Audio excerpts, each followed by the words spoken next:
not just young, but people from all over the world. Right. Like you'll get like a 17-year-old from Argentina, that's minting, or from Turkey or wherever,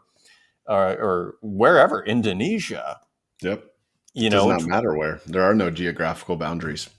Yeah. So like it keeps things, I feel very, weirdly connected. Like I'm still trying to wrap my mind around what it means when I can have a Twitter space and you have someone from, Poland, Uruguay, Indonesia, and, Nigeria, literally, on your call, like live. I mean, this is incredible, you know? And it makes for unreal conversations and discoverability. I mean, we started this show on a rant about the difference of culture between North America and Europe, right? For the most part, like imagine when the whole world is included. What kind of value does that bring? What kind of like different interests does that bring? What kind of commentary and opinions does it bring? It opens up. I mean, I think that's a lot of why at least I'm here. I can't speak for you, is like you've now like given people the ammo they need to have a creative renaissance, right? Again, and it's just digital this time. And like, what is that going to produce? I don't know. But I'm definitely here for the ride. Yeah, I mean, to your point, I mean, it's this whole idea. I mean, it's an exciting topic, like of gatekeepers, right? Like nobody is in your way as far as minting on object, or back to Tezos, like Ethereum. Okay, you got to have some money.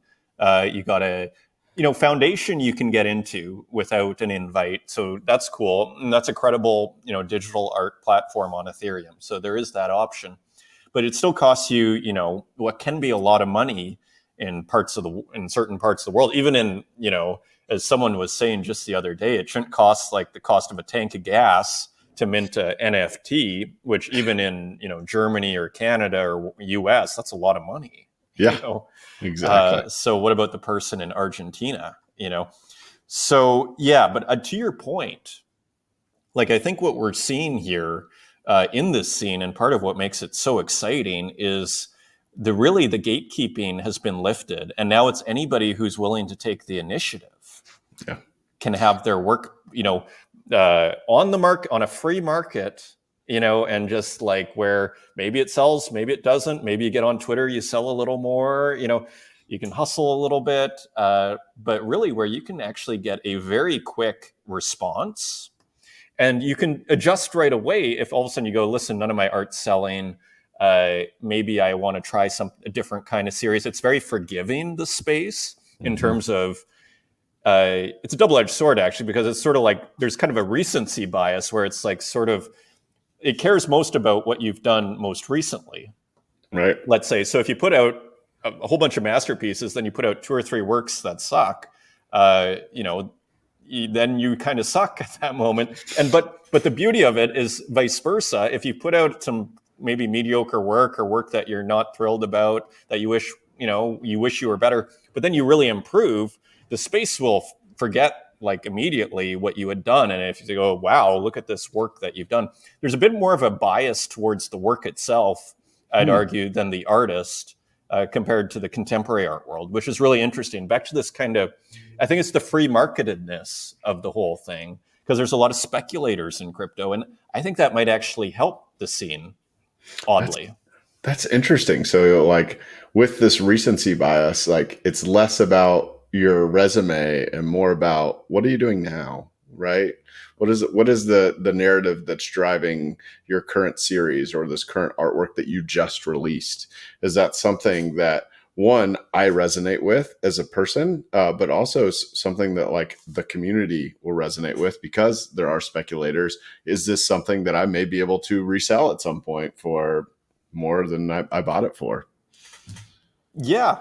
I mean, I think you're more likely to get people buying your work. I mean, it's pretty hard going to sell physical artwork, because, I mean, you really have to assume, if you're buying from an artist that's not very well known, that's not kind of in the main circuit of contemporary art, you have to assume you're never going to get your money back. Especially if you're not a name as a collector. Maybe if you're Saatchi and you go out and buy a whole bunch of work, well, then it becomes valuable instantly because you're a big enough collector.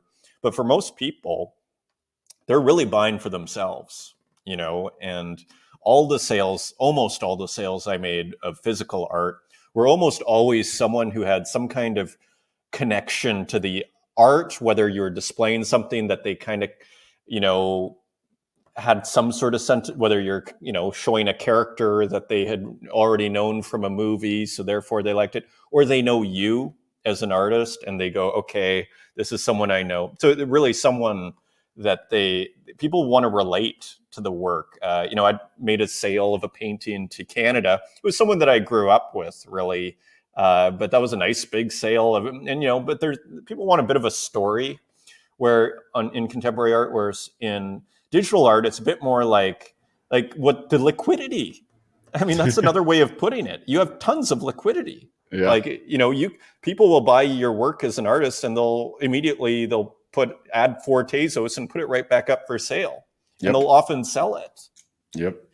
I mean, that's amazing.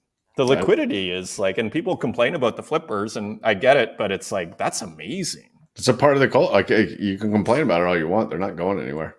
Yeah. And we have the positive side of it is if you need to sell your art, it's nothing like contemporary art. You know what I mean? It's unless you're not, if you're in the very top tier blue chip galleries, that's a different story. Okay. It's almost I heard the story of these Hermes bags. You have to be on a list just to spend $100,000 on these purses. You're not even allowed, you're not on the list. You can't buy this. And you only get 2 per year. What I heard. So it's the same with paintings. Think about allow lists when things were booming, right? Yeah. I'm going to make you sit in Discord for hours trying to earn a level so that you have the right to give me a couple hundred, maybe more than $1,000 for this digital picture. That was the craziest. I think that was probably the craziest speculative mania of all time. I think we put the tulip bubble to shame in 2021. That was hardcore. And yeah. So a lot of people, I'm way better off than I was when I started that bull market, despite the massive bear, and it's not like I'm doing fabulously, but I'm doing all, that was a great, it was historic.